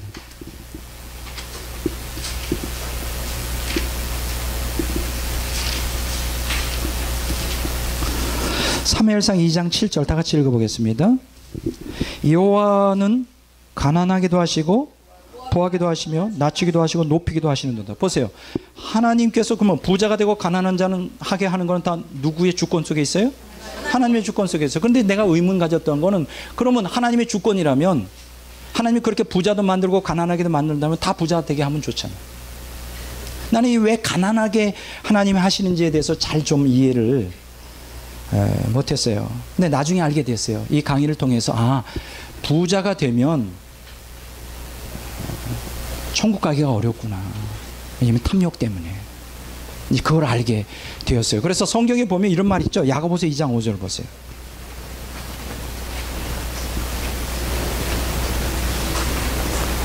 야고보서 2장 5절. 자, 다 같이 읽어보겠습니다. 야고보서 2장 5절 읽어보겠습니다. 내 사랑하는 형제들아 들을지어다 하나님이 세상에서 가난한 자를 택하사 믿음에 부유하게 하시고 또 자기를 사랑하는 자들에게 약속하신 나라를 상속으로 받게 하지 아니하였느냐. 여기 보면 하나님이 세상에서 가난한 자를 택해 어떻게 했다고요? 믿음에 부유한 자. 자, 부자하고 빈자 중에 누가 더 믿음이 부유해 줄 수 있는 가능성이 많을까? 가난한 자예요. 그건 틀림없습니다. 여기서는 제가 부자라고 하면 한 10억만 갖고 있다, 100억 갖고 있다. 저 여기 서 있지 않아요. 뭐 하고 됐을까? 일단은 좋은 그 벤츠 차를 사겠지. 그리고 이런 때 이 더운 때 뭐 하고 들어 여기 있어요? 아주 그 요트 하나 사가지고 요트 사서 일본에 여행 가지. 아니면 세계 일주 하든지. 그러다 물에 빠져 죽겠지. 잘못해서. 괜히 그 폼 잡다가 돈 많아가지고 요트 사가지고 세계 일주 한다고 하다가 또 그 욕심이 자꾸만 날 거 아니에요. 스쿠버 다이빙도 해보고 싶어가지고 그거 했다가 그 25m 밑으로 들어가면 이게 병에 걸려요. 근데 괜히 들어갔다가 상어 만나가지고 다리가 잘릴지도 모르죠. 지금 내가 여기 이렇게 조용히 살 수 있었던 것은 제가 부자가 아니기 때문에 내가 서 있는 거예요. 지금까지 내 명을 지금까지 이렇게 살 수 있었던 거예요. 만약 내가 부자였으면 나는 벌써 내 명에 못 살고 죽었을 거예요. 사고로 죽었든지 방탕해서 죽었든지. 그렇다고 내가 부자를 갖다 욕하는 건 아니에요. 단지 제가 얘기하는 거는 그러면 부자는 왜 하나님 부자 되게 하셨을까요? 그렇지, 바로 그거예요. 나누라고 주시는 거예요. 여러분, 부자가 구제받을 수 있는 건 하나밖에 없어요. 자기에게 주신 걸 자꾸만 나눠야 돼요. 그거밖에 없어. 그거밖에 없어요. 그걸 움키면 끝장납니다. 그냥 부자를 내가 지금 저주하는 거 아니에요. 백 목사가 가난한 자라 저주하는 거 아니에요. 나 절대 그런 마음 없어요. 부자들 아주 존중합니다. 근데 부자가 구원받을 수 있는 건 하나밖에 없어요. 옮기면 끝장나요. 나눠야 돼요. 나눠요. 나눠. 저는 제가 청빈하게 삽니다. 근데 아무도 내가 어떻게 물질 관리를 하는지 아무도 몰라요. 근데 아는 사람이 좀 있어요. 제 관리를. 저는 철저히 나누는 삶을 삽니다. 제 삶에서. 근데 말은 할 수가 없어요. 있는 거 다 정말 나누는 삶을. 청빈한 저도 그렇다면 어느 정도 물질을 가지고 나눠야 돼요. 나누지 않으면 죽습니다. 그거만 구원받을 수 있는 유일한 길이에요. 이렇게 설교하면 나보고 이단이라고 그럴지 몰라. 큰 교회 가서 이렇게 설교하면 부자들 구원받으려면 나눠라, 아니면 천국 가기 어렵다, 이렇게 말하면 이단이라고 말할지 몰라요. 그런데 여러분 기억하십시오. 초기 교회 기독교 교부들의 전통을 이어받는 사람들이 누구냐? 바로 교부들이죠. 그렇죠? 교부들은 4세기 말까지, 잘 들었어요. 4세기 말까지 그들이 목사가 되려고 할 때 재산을 다 털어 헌납을 했어요. 오늘 이상한 게 뭐냐면 목사들에게 자꾸만 부자가 돼야 목회를 잘한다고. 지금 4세기 말까지 교부들은 목사가 되기 위해서 전제 조건이 뭐라고요? 재산을 다, 자기 재산을 다 반납하고 빈털터리로 목회 길을 갔어요. 한번 여러분 교부 시대의 역사를 한번 연구해 보십시오. 그러면 이 교부들이 왜 그런 전통을 갖고 있었을까? 성경의 속사도들 또 사도들 예수님께 그 영향을 받은 거예요. 그러니까 오늘날은 교회 목사들이 전혀 달라졌어요. 부자가 목사가 아니면 이거는 자가용 비행기가 없으면 사귀지 뭐, 이건 말도 안 돼. 이건 마귀의 사상이에요. 그래서 이 교회의 각성이라고 하는 책에 찰스 스윈들은 뭐라 그러냐? 번영신학은 이단이다. 나는 그렇게 믿어요. 번영신학은 이단입니다. 찰스 스윈, 아니 내가 얘기한 게 아니라 누구? 찰스 스윈들이 얘기했어요. 번영신학은 이단입니다. 왜 이단일까? 정통 교리를 믿지만 왜 이단일까? 영혼을 죽여요. 영혼을 죽인다. 세속화시켜서 죽여요. 초기 4세기 말까지 교부들은 목사가 되기 위해서 다 버렸어요. 그 암브로스, 어거스틴 다 모두 다 동일합니다. 한번 연구해 보세요. 암브로스, 어거스틴 또 누가 있습니까? 제롬, 크리소스톰 다 보세요. 다 버렸어요. 그 사람들 부자였어요. 엘리트들이었습니다. 그 시대의 최고의 지성인이었어요. 사회적인 지위도 굉장히 높은 사람들이에요. 그러니까 돈이 많았겠죠. 다 버렸어요. 대단하죠. 그러기 때문에 그들이 성화가 되는 거예요. 말씀대로 성경 뭐라 그랬습니까? 다 버리라 그랬죠. 소유를 다 버려. 그렇게 하니까 말씀대로 순종하니까 성화가 되고 그렇게 영성이 깊은 사람이 되는 거예요. 우리는 말만 해요. 안 버려. 자기를 포기하지 않아. 자꾸만 누리려고만 해. 물질도 목사들도 자꾸만 누리려고만 해요. 그러면서 이런 책들을 써내. 좋은 책. 근데 그게 안 먹혀 들어가. 말씀대로 살지 않으니까. 또 한 가지 교부들이 외친 게 뭔지 아십니까? 물질 많은 부자들에 대해서 그때 계속 경고를 했어요. 당신들이 그 부를 가지고 주를 뜻대로 살지 않으면 그걸 흩어서 나눠주지 않으면 당신은 천국 못 간다. 심지어는 요왕이나 그때 당시에 왕에게도 직선적으로 교부들은 경고를 했습니다. 당신들 부자들 당신은 천국 못 갑니다. 강하게 얘기했어요. 교부들이. 아십니까? 근데 지금 목사들 얘기 안 하잖아. 그 얘기했더니 쫓겨나거든. 아니면 부자들이 헌금을 얼마나 하는데 부자들 경고하면 헌금 곧바로 줄어들죠. 못해, 말 못해. 그냥 더 하나님이 축복을 주실 거라고만 생각해. 제가 다시 한번 정리하지만 부자를 제가 얘기하는 거 아니에요. 왜 하나님께서 나를 부유하게 했을까? 왜 나에게 물질 주셨을까? 그건 뭐라고? 주님의 영광을 위해 쓰라고 하는 거예요. 흩어야 돼, 흩어. 가난한 자도 가능한 한 흩어야지. 있는 것대로. 그게 축복받는 길이에요. 지금 무슨 얘기하다 이 말까지 나왔습니까? 네. 전 보세요. 자, 야고보서 아까 했죠. 2장 5절. 고린도전서 1장 28절 봅니다.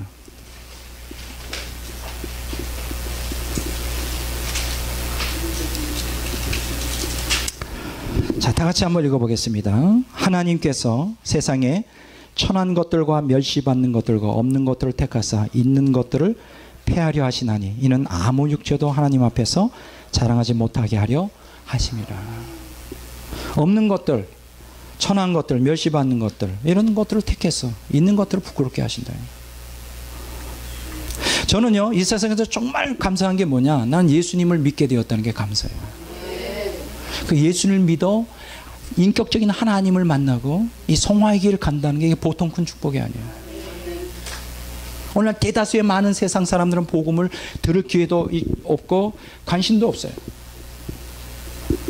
그래서 지옥을 향해 가죠. 여러분, 야고보서 1장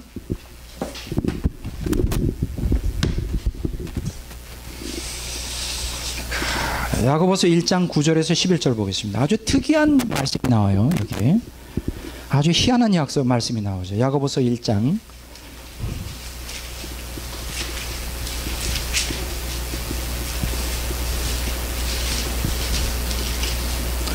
9절에서 11절 다 같이 읽겠습니다.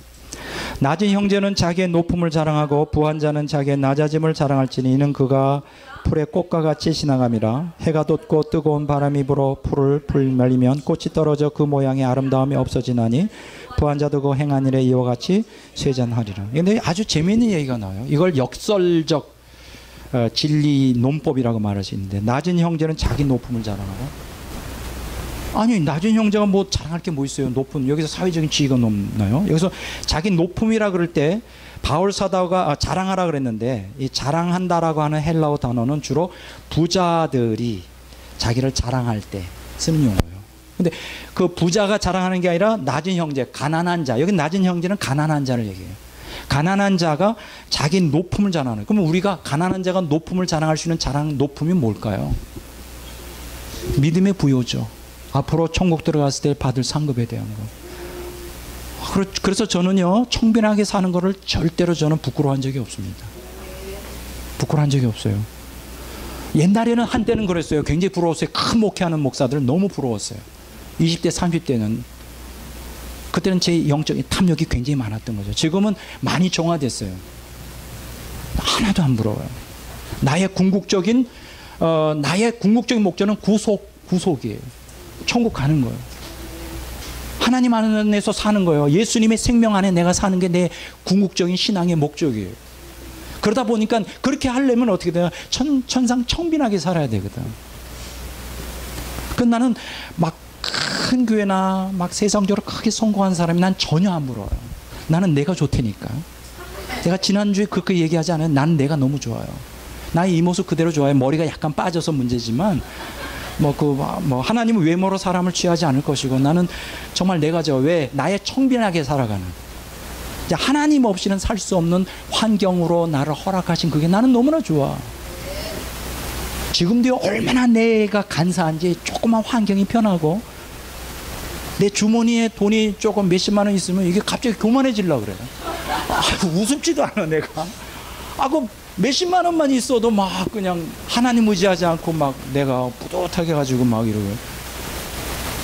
그래서 나는 어떻게 되냐, 계속 하나님이 누르고 계속 고통 가운데, 대환란이 아직 오지 않았지만 내가 환란 가운데 있어야 돼요. 나는 그때가 제일 행복해. 왜냐하면 하나님 없이는 내가 못 살아. 하나님의 도움 없이는 내가 한순간도 호흡할 수조차 없어. 근데 그때 가장 하나님의 강력한 위로가 평안이 나에게 와. 조금은 환경이 또 이렇게 좀 이렇게 나태해지잖아요. 그러니까 깨어 있어야 돼. 항상 싸워야 돼요. 저는요. 그러면 막 나태해지면서 자꾸만 세상 생각도 나고 말이죠. 불편해요. 그래서 오늘 여러분들이 이제 여러분들에게 그 교재를 나눠드렸잖아요. 프랑스와 페넬롬의 그리스도인의 완전, 그 책을 좀 많이 좀 애용해 주시고 10번이고 20번이고 100번이고 읽어보시고 묵상하시기 바랍니다. 나는 하나님께서 고통에 감추어진 구속사의 비밀을 내가 마침내 알게 됐어요. 대환란의 그 비밀이 뭔지를 알게 되었다고요. 자, 여기 보면 부한 자는 자기 낮아짐을 자랑할지니, 부한 자가 낮아짐을 왜 자랑해야 될까요? 왜냐하면 자기가 갖고 있는 이 세상에 누리는 모든 부귀영화가 잠깐뿐이라는 거예요. 거기에 목숨을 걸면 안 돼요. 또 부한 자들은 신앙이 깊어지기가 쉽지 않아요. 앞으로 천국 가면 서열이 정해지는데 부자들이 깊은 신앙에 들어가고 싶잖아요. 다 그런 건 아니죠. 부자라도 참으로 주님께 헌신된 사람들은 더 높은, 또 하나님께 더 귀하게 쓰임받는 부자들도 얼마든지 있어요. 워너메이커 같은 경우. 여러분 워너메이커 아십니까? 이 워너메이커 따라서 합시다. 워너메이커. 아주 백화점 아니죠. 그때 당시에 많은 백화점을 운영하는 주인들이 있었으나 이 사람은 독특하게 살았어요. 말 그대로 그 대단한 부자인데 주를 위해 살았어요. 이 워너메이커가 그때 당시에 와이델 무디하고 함께 사역을 했거든요. 근데 워너메이커가 여러분 아십니까? 그거 아시는 분 많지 않을 거예요. 한국에 YMCA 건물을 지은 거 아세요? 워너메이커 한국에.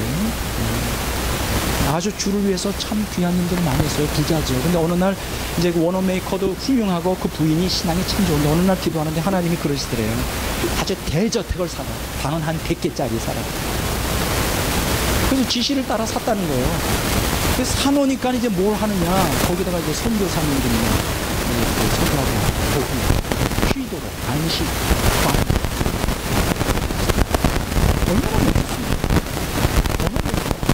그렇게 대단한 부자지만은 주님을 위하여 귀하게 쓰임받은, 그래서 구속사의 길이 남는, 그러니까 물질도 내가 부자를 내가 탓하는 게 아니라 부자가 됐다면 그 물질에 집착하지 말고 주를 위해 쓰란 말이에요. 웨슬리의 얘기 압니까? 마음껏 벌어라. 최선을 다해 벌어라. 마음껏 절약하라. 최선을 다해 절약하라. 마음껏 써라. 최선을 다하여 돈을 벌고 최선을 다하여 자기를 위해서는 절약하고 최선을 다하여 주를 위해 다 써라. 그러면 그런 부자들은 천국에 엄청난 상을 받게 되죠. 근데 대다수의 부자들은 그렇지가 않죠. 자, 이제 오늘 제가 뭘 말씀드리려고 하느냐, 이제 제3세계 기독교 부흥이 이제 가난한 자들에게 전파가 되잖아요.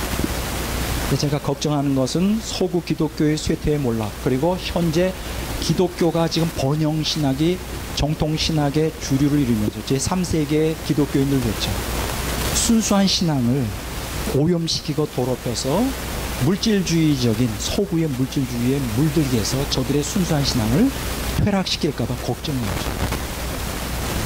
지금 아직까지는 제3세계 기독교가 좀 부흥하고 있고요. 성리 역사도 일어나고 하나님의 놀라운 역사들이 일어나잖아요. 그래서 오늘 지금 이런 상황이에요. 지금 종말이 다가올수록 물질주의는 극성을 부릴 거고, 서구 기독교가 이제 쇠퇴하고 몰락하고, 그리고 이제 지금 현재 기독교와 지금 많이 지금 물질주의로 인해서 번영신학을 중심으로 또 신사도 운동을 중심으로 해서 지금 자꾸만 기독교를 병들게 하고 있죠.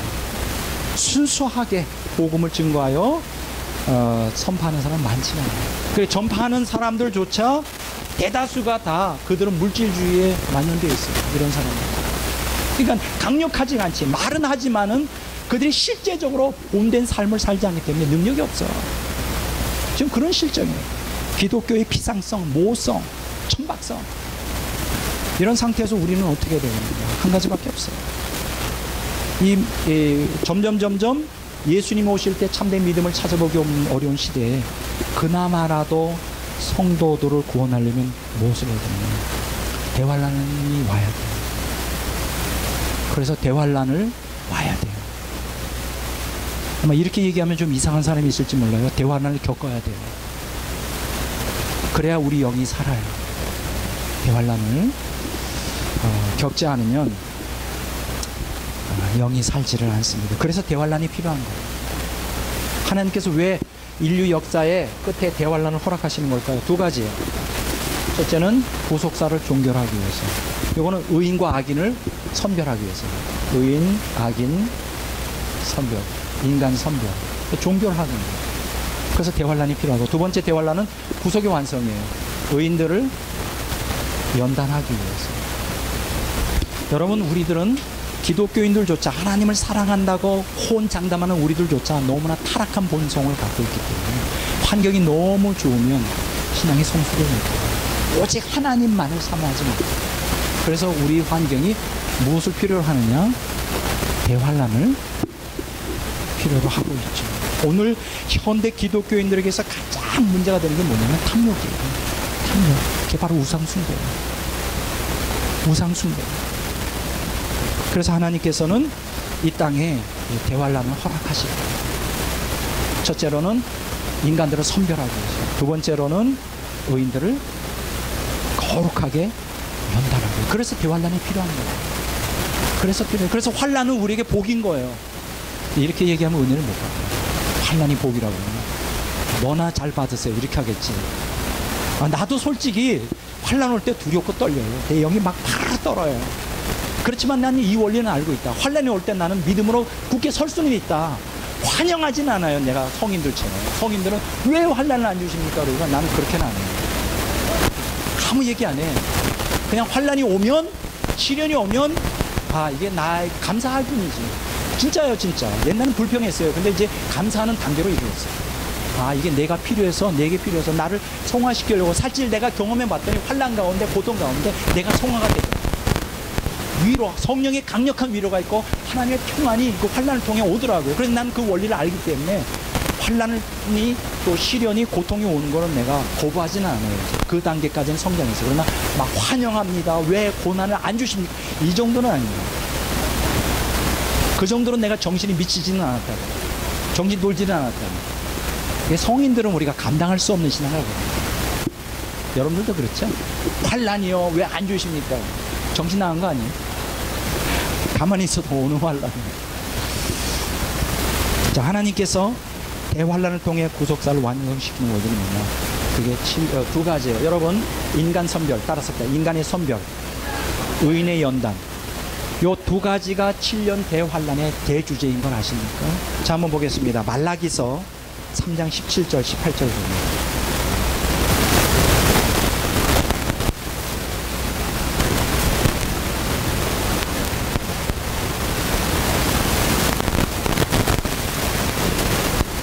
중요한 내용이 있습니다. 말라기서 3장 17절 18절. 이 말라기서 3장은 전반부와 후반부로 나와요. 전반부는 예수님의 초림에 대하여 얘기합니다.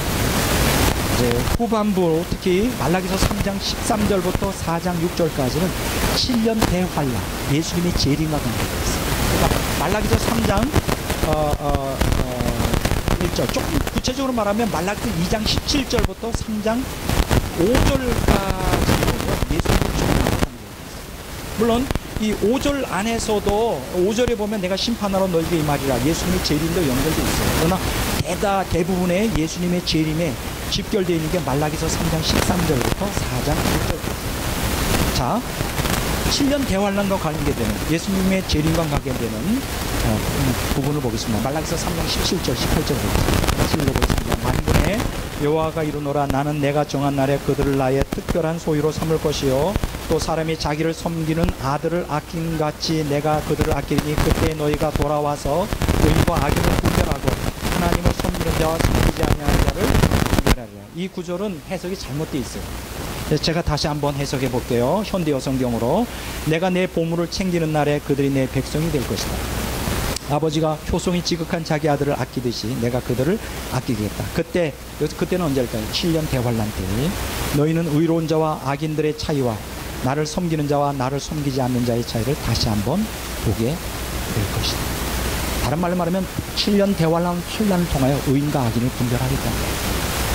그게 7년 대환란의 궁극적인 구속사를 종결하는 도구로서 7년 대환란을 쓰겠다는 거예요. 여기에 대해서는 성경이 굉장히 많이 얘기하죠. 시편 1편도 의인과 악인을 가르고요. 잠언서 10장부터 16장까지 보면 의인과 악인을 쫙쫙쫙쫙 가리고 있어요. 그리고 마태복음 3장 12절에 보면 초림하실 예수 그리스도를 영접하기 위하여 이제 말하는 세리를 한번 보겠습니다. 마태복음 3장 12절. 다 같이 읽어보겠습니다. 빨리 찾으세요. 시간이 없습니다. 손에 키를 들고 자기의 타작마당을 정하게 하사 알곡은 모아 국간에 들이고 쭉정이는 꺼지지 않는 불에 태우리라. 이게 구속사의 하나님의 신비예요. 의인과 악인을 가르는다. 모두가 다 천국 가기를 원하지만 모두가 다 천국 가지는 않습니다. 복음을 받아들인 사람은 천국에 들어가죠. 알곡으로. 그러나 쭉정이는 불에 태워질 것입니다. 예수님의 재림과 관계되어 종말과 관계돼서 마태복음 13장을 보고 있습니다. 여기에 보면 아주 명명백백하게 나와 나와 있어요. 마태복음 13장 49절에서 50절 읽어보겠습니다. 자, 세상 끝에도 이러하리라. 천사들이 와서 의인 중에서 악인을 갈라내어 풀무불에 던져 넣으리니 거기서 울며 이를 가리리라. 그래서 의인과 악인을 가르는 역사가 종말에 있게 됐습니다. 구속사의 초기부터 지금까지 의인과 악인을 가르는 역사가 계속 있어 왔어요. 근데 참 그 고난을 하나님께서 주셔도 그것을 받아들이지 않는 사람들이 굉장히 많이 있죠. 제가 또 답답해가지고 여러 책들을 읽어도 기독교 서적을 읽어도 도대체 답답한 거예요. 그래서 일반 서적을 좀 읽어. 사실 어떤 면에서는 일반 서적이 더 의미가 되거든요. 그래서 이제 읽은 책이 이 책을 읽었어요. 장진영, 김영중의 사랑이야기, 그녀에게 보내는 마지막 사랑. 여러분 잘 아시죠? 장진영 영화배우. 그 사람이 이제 위암으로 죽었는데 이 여자를 그냥 극진히 사랑했던 김영중이라는 사람. 뭐 자세한 얘기는 제가 얘기는 안 하겠지만은 암에 걸려서 이제 1년 8개월 만에 죽는데 만난 지 8개월 동안은 이제 이 여자를 얻기 위해서 최선을 다하는 구애를 하고 잘 보이려고 하는 그 김영균이라는 그 사업가의 쭉 묘사가 나오고 암이 발견이 되어서 1년 동안 이제 항암 치료를 하며 어떻게 살려보려고 하는 그 과정을 쭉 묘사하고 있습니다. 보통 인간의 본능에서 이렇게 암에 죽을 병이 걸리면 신을 찾잖아요. 하나님을. 이 사람들은 끝까지 안 찾습니다. 죽어라 안 찾아요. 그래서 제가 깨달았어요. 자, 예수님을 고난 가운데 참는 것도 큰 복의 복이다. 그러면서 이 사람들이 뭐라 그러냐면 이게 얼마나 자기중심주의인지. 김영균이 이런 얘기합니다. 그렇게 기도를 많이 했어요. 이 여자 살려달라고. 그리고 살려주시기만 하면 자기하고 안 살아도 좋으니까 살려달라고. 그런데 결국 죽죠. 그때 이런 얘기를 합니다. 김영균의 고백입니다. 저는 이제 신의 존재를 부정합니다. 그렇게 기도하고 애원했건만 끝내 진영이를 데리고 가야만 했는지 지금까지 진영이와 제가 신의 눈밖에 날 일을 하지 않았기에 모르는 거죠. 자기중심주의가 죄의 본질이야. 그냥 악을 행하지 않으면 된다고 생각하는 것이죠. 이토록 큰 벌을 받아야 하는 현실을 받아들일 수 없습니다. 고통이 벌은 아니죠. 구속사적인 관점이 없으니까 이런 해석이 나오는 거죠. 하지만 신이 정말 존재한다면 그래서 신을 만날 수 있다면 묻고 싶습니다. 그녀를 제가 다시 되돌려 줄 수 없느냐고. 만약 그것이 안 된다면 제가 그녀 있는 곳으로 가서 다시 만나게 해줄 수는 없느냐고. 참 한 남자의 지극한 사랑이지만 제가 이 책을 통해서 깨닫는 건 뭐냐. 그렇게 극한 고통을 당하고 죽어라도 하나님을 안 찾아요. 그래서 우리가 고통 가운데 하나님을 찾는 것은 복의 복이다. 이렇게 저는 이렇게 결론을 내렸습니다. 자, 1차적으로 환란의 7년 대환란의 목적은 뭐냐? 인간을 선별하는 것이에요. 두 번째는 뭐냐?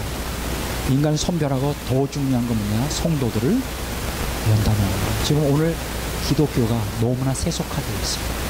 기독교인들이 예수님을 진정으로 믿는 사람조차 세상과 너무나 타협하는 거예요. 탐욕을 우상으로 섬기며 지금 생명에서 떨어져 나가고 있어요. 그냥 내버려 두면 그들은 잘못하면 지옥 갑니다. 그래서 거기에 극약 처방은 뭘까? 대환란을 허락하십니다. 그래서 진짜 성도들은 대환란 가운데 정신을 차려 생명으로 나가게. 자기가 그동안 의지하던 그러한 그 값싼 신앙을 다 청산하고 이제 온전히 이제 정화되어 이제 하나님 앞에 나가게 되죠. 자, 성경을 한번 보겠습니다. 스가랴서 13장 9절을 봅니다. 7년 대환란과 연결되는 또 그런 비슷한 내용들이 있죠. 스가랴서 13장 9절.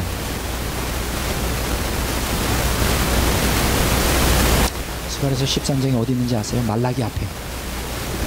13장 9절 다 같이 읽어보겠습니다. 내가 그 3분의 1을 불 가운데 던져 은같이 연단하며 금같이 시험할 것이라. 그들이 내 이름을 부르리니 내가 들을 것이며 나는 말하기를 이는 내 백성이라 할 것이요 그들은 말하기를 여호와는 내 하나님이시라 하리라. 그래서 이거 7년 대환란 때 연단하더라. 불 가운데 연단하더라. 잠언서 17장 3절 봅니다.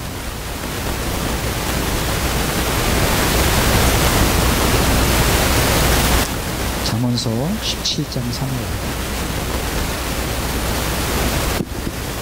같이 한번 읽어보겠습니다. 도가니는 은을 풀무는 금을 연단하거니와 여호와는 마음을 연단하시느니라. 하나님께서 연단하시겠다는 거예요. 인간 마음을. 예레미야서 9장 7절 봅니다. 예레미야서 9장 7절. 다 같이 한번 읽어보겠습니다. 그러므로 만군의 여호와께서 이와 같이 말씀하시되 보라 내가 내 딸 백성을 어떻게 처치할고 그들을 녹이고 연단하리라. 그러니까 연단, 시련 가운데 고통 가운데 환난 가운데 연단하는 것은 하나님이 우리를 극진히 사랑한다는 사랑의 표현이에요. 우리를 미워해서 그런 게 아니에요. 네. 자, 다니엘서 12장 10절 봅니다.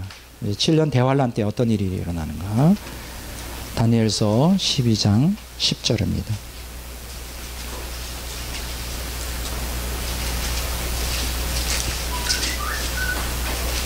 알았어요. 이제 곧 끝납니다. 자, 다니엘서 12장 10절. 예, 찾으셨죠? 다 같이 읽습니다. 많은 사람이 연단을 받아 스스로 정결하게 하며 희귀할 것이나 악한 사람은 악을 행하리니 악한 자는 아무것도 깨닫지 못하되 오직 지혜 있는 자는 깨달으리라. 예. 자, 많은 사람이 연단받아 정결하게 될 것이다. 예. 그렇게 말을 합니다. 자, 12장 1절과 2절, 1절 2절 볼까요? 그때 내 민족을 호위하는 큰 군주 미가엘이 일어날 것이요 또 환란이 있으리니 이는 개국 이래로 그때까지 없던 환란일 것이며 그때 내 백성 중 책에 기록된 모든 자가 구원을 받을 것이다. 대환란 때 구원을 받게 될 것이다 말했습니다. 자, 이사야서 48장 10절 보겠습니다. 이사야서 48장 10절 다 같이 읽어보도록 하겠습니다. 이사야서 48장 10절입니다. 찾으셨어요? 다 같이 읽어봅니다. 보라 내가 너를 연단하였으나 은처럼 하지 아니하고 너를 고난의 풀무에서 택하였노라. 근데 이 번역이 잘못되어 있어요. 고난의 풀무에서 택했다는 뜻이 아니라 NLT 성경에 제가 읽어볼게요. 이사야서 48장 10절 I have refined you but not in the way silver is refined. 그러니까 나는 너희를 연단하여 정결케 했으나 은을 정결케 하는 방식으로 하지 않았다. 이렇게 번역할 수 있죠. Rather, 오히려 I have refined you in the furnace of suffering. 나는 너희들 고난의 풀무불 용광로 속에서 너희를 정죄했다. 정결케 했다. 여러분, 고난의 풀무불 속을 통과해야 우리의 죄가 어떻게 돼요? 정화될 수 있어요. 근데 여기서 한 가지 조심해야 될 건 무조건 고난을 통과한다고 정결케 되는 건 아니에요. 고난을 통과하면 더 악해지는 사람이 있어요. 그럼 그 사람이 선택해야 되는 거죠. 고난을 어떻게 내가 받아들이냐, 하나님의 뜻으로 받아들이냐, 하나님의 뜻으로 사랑으로 받아들이면 그걸 나를 연단하여 정결케 합니다. 이 세상의 모든 불순물을 다 떨어져 나가게 오직 하나님만 남게 하죠. 근데 더 악으로 이거 더 하나님 원망하면 결국 이스라엘 백성들처럼 광야에서 망하게 되는 것이죠. 자, 여러 성경 구절을 찾았어요. 자, 7년 대환란은 왜 우리에게 필요하냐? 연단을 통하여 우리를 성화시키고 또 정결케 하게 하기 위해서 고난이 필요하다. 이것이 요한계시록에 나오는 거예요. 요한계시록 이제 3장 17절 보겠습니다. 시간이 다 되어가고 있네요. 자, 요한계시록 3장 18절이네요. 18절 다 같이 읽겠습니다. 내가 너를 권하노니 내게서 불로 연단한 금을 사서 부요하게 하고 흰옷을 사서 입어 벌거벗은 수치를 보이지 않게 하고 안약을 사서 눈에 발라 보게 하라. 자, 보세요. 곤고한 것과 가련한 것과 가난한 것과 눈먼 것과 벌거벗은 것을 치유할 수 있는 것은 하나밖에 없죠. 뭐죠? 불로 연단한 금을 사여 부요하게 되는 거예요. 그렇게 될 때 어떻게 돼요? 벌거벗은 옷 수치를 커버하고 흰옷을 입게 되는 것입니다. 그 고난을 통과할 때 우리가 정결하게 되면서 흰옷을 입게 되죠. 요한계시록 7장 한번 보겠습니다. 13절, 14절을 읽어보겠습니다. 다 같이 읽겠습니다. 장로 중 하나가 응답하여 나에게 이르되 이 흰옷 입은 자들이 누구며 또 어디서 왔느냐? 내가 말하기를 내 주여 당신이 아나이다 하니 그가 나에게 이르되 이는 큰 환란에서 나오는 자들인데 어린 양의 피에 그 옷을 씻어 희게 하였느니라. 보세요. 환란 가운데서 어린 양의 피로 우리가 씻어 희게 되는 것이죠. 연단받아 희게 되는 것입니다. 자, 오늘 이제 다 아직 부족한 부분은 이제 다음 주부터는 본격적으로 요한계시록 구조 분석으로 들어갑니다. 이제 오늘은 그 서론으로서 왜 우리에게 고난이 필요한지 이 문제에 대해서 집중적으로 말씀드렸어요. 지금 오늘날 교회가 쇠락하고 있습니다. 서구 기독교가 몰락하고 있고 기독교인들이 세속화되고 세상과 타협하여 그 생명을 잃어버리고 있어요. 그것을 오직 치유할 수 있는 방법은 하나 뭐예요? 대환란을 통과하면서 정화되어 연단받아 거룩하게 되는 것입니다. 그래서 대환란을 하나님이 이제 허락하시는 하는 것이죠. 총무님 안 나눠주셔도 되겠네요. 네, 그건 심한 인고. 자, 오늘 여기까지 정리를 하겠습니다. 이제 오늘 시를 읽고 첫 시간을 끝내도록 하겠습니다. 오늘 제목 아가서 술람미 여인의 고백. 조수정. 당신이 불러주기 전까지는 저는 포도원에서 일하기 위해서 태어났습니다. 땀 흘려 일해도 안식 없는 곳, 포도원에 꽃이 피고 반구가 지저귀여도 그것을 누릴 수 있는 여유가 없었습니다. 포도원에 찾아오신 이어 사과나무 그늘 아래 지쳐 잠들어 있는 저를 깨우셨습니다. 일만 가득하게 보였던 포도원이 그렇게 아름다운 곳인지 처음 알았습니다. 제 속에 잠들었던 열정이 비로소 눈을 뜨기 시작했습니다. 몰약의 즙이 뚝뚝 떨어지는 듯 당신 입술에서 흘러나온 사랑의 고백은 저의 모든 상처를 씻어내렸습니다. 그대의 사랑이 제 가슴으로 떨어질 때 제 삶은 아름다운 꽃망울처럼 피어나기 시작했습니다. 포도원은 더 이상 고달픈 곳이 아니라 당신과 사랑하기 위해 준비된 아름다운 동산임을 알게 되었습니다. 저는 일하기 위해서 태어난 것이 아니라 당신의 사랑을 받고 사랑하기 위해 태어난 존재임을 이제야 알았습니다. 세상의 여인은 당신의 소유 앞에 복종하지만 저는 당신의 사랑 앞에 복종합니다. 세상의 여인은 당신의 부와 권세를 얻고자 하지만 저는 어떻게 당신을 기쁘게 할까를 근심합니다. 세상의 여인은 당신의 보좌를 탐하지만 저는 아무 조건 없이 오직 그대의 마음만을 갈망합니다. 사랑은 갈구하는 자의 것입니다. 받을수록 더 드리지 못해 애타하는 자의 것입니다. 베푸신 은혜에 감격하며 받은 만큼 섬기기 위해 우는 것입니다. 작은 티라도 괴로워하며 자신을 더 채찍질하는 것입니다. 당신을 사랑하면서 저의 언어와 표정이 바뀌었습니다. 생각과 행동이 기품 있는 자가 바뀌었습니다. 당신만 바라보면서 그렇게 되었습니다. 당신과 맞춰가고 싶어서 날마다 그렇게 연습을 해왔습니다. 꿈속에서도 당신께 어울리지 않는 것들은 모두 거절하였습니다. 생각에서조차 당신이 싫어하는 것들은 가차없이 내어버렸습니다. 그 사랑이 저를 다시 태어나게 했습니다. 저를 준비하는 사람이 되게 했습니다. 당신의 사랑을 한 몸에 받은 저는 왕의 신부입니다. 이름 없는 들꽃에 이어도 당신의 마음을 빼앗아버린 사랑의 신부입니다. 오직 당신만을 순결하게 젖은 눈으로 바라보는 그대의 완전한 비둘기입니다. 그 누구도 이 사랑을 빼앗아갈 자 없으니 제가 사랑하는 이는 만왕의 왕이요 만주의 주이신 까닭입니다. 이 미천한 자가 당신의 신비가 되었으니 사랑이요 이는 제가 불러야 할 영원한 노래입니다. 아멘. 기도하겠습니다.